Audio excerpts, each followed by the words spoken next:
We are the music makers, and we are the dreamers of dreams.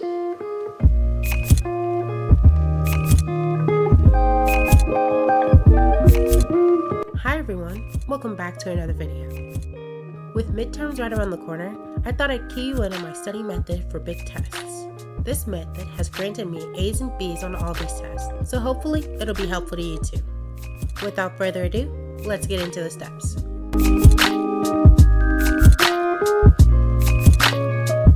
The first thing I like to do to prepare for a midterm is create a study plan. To do this, I'll write a list of topics that will be covered on the test. For example, here's my study guide for my art history class. The topics that we've covered include Mesopotamia, Egypt, and Greece. Once the list is complete, I'll move on to step 2 of the planning, which is creating the actual study plan.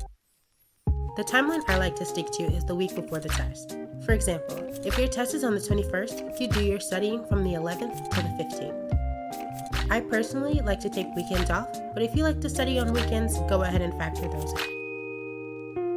Next, you'll assign a topic or two onto a day. My plan is usually simple, with the class name and date of the test as the header.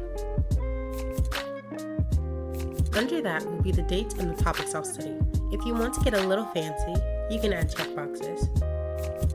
I usually like to make my plan a week before I need to study so I can mentally prepare and familiarize myself with the schedule for the week. But that's just me. You can make the schedule when you first get your syllabus or the week you start studying.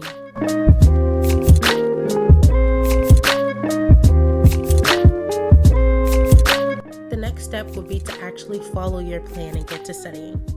The way I like to study is by first going through my lecture and reading notes and jotting down the important topics. After that, I will prepare to take notes in my own words explaining those topics. This method of taking notes allows you to see what you know and what you don't. And since you're studying a week before the test, you still have time to brush up on those things you don't know. I'll repeat this cycle every day of my study plan before moving on to phase 3.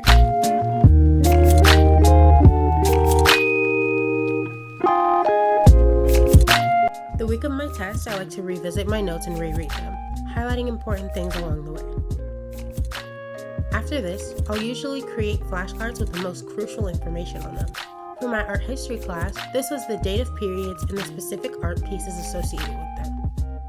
And my final method of revising is giving myself quizzes. Again, going back to my art history class, I took out a blank sheet of paper and wrote all the dates, art pieces, and civilizations I need to know. I did all of this about 3 days before the test, and after that, I didn't study anymore. I let the information settle and really let it absorb without thinking about it too much.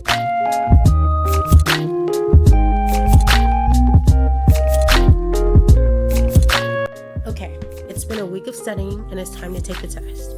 You might want to look at your flashcards again, but I promise you'll already have memorized what you need to know.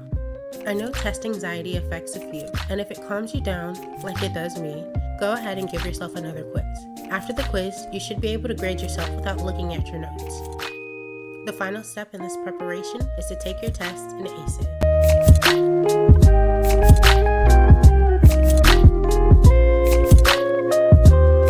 You might think you'd be finished after taking the test, but you'd be wrong. Once you get your test back, take the time to look over any mistakes you might have made.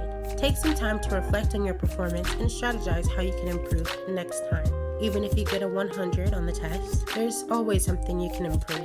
I know this might seem like tons of work, but remember, behind every A student is hours of hard work and determination. If you feel like you're not disciplined enough to do something like this, try getting with the study group to hold yourself accountable. And remember, this video shouldn't be taken as gospel. If you have a system that works for you, don't feel like you have to change it to follow my method. On the flip side of that, don't feel like you have to follow my method to a T. You can pick and choose which aspects of it work, and you shouldn't feel bad about it because studying isn't one size fits all. On that note, if you liked this video or found it helpful, make sure to let me know by leaving a like. Comment your study method to share with others from the community, and if you want to see more from me, make sure to subscribe with the notifications turned on. I wish you all a wonderful start to the week and success on your educational endeavors. See you guys next week. Bye!